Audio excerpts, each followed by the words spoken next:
another video of me trying to be a vlogger kuno. And for today's video, lumang video ang ipapakita ko or lumang clips. Sa Fujairah to, ibang Emirates naman dito sa UAE.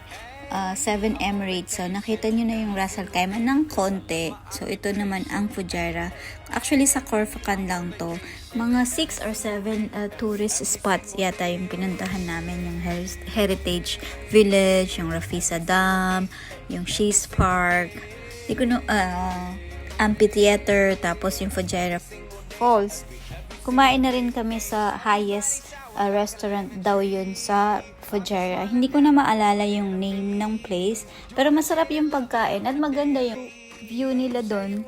Tapos, relaxing, libre na rin yung parking. Ewan ko lang, may nakapagsabi sa akin na may bayad na daw yung parking doon. This year, ilang beses rin kaming bumalik doon sa Fujairah. Pero ibang places naman, hindi lang dyan sa mga pinuntahan namin na yan. Kasi meron din kasi silang mga hiking trail. So, tinatry namin at saka hindi ko alam kung ano yun sa English. Wadi yata yung tawag nila doon. Sa English yata is valley. Magandang experience. Pag minsan dalawa lang kami ng kapatid ko na nagpupunta doon.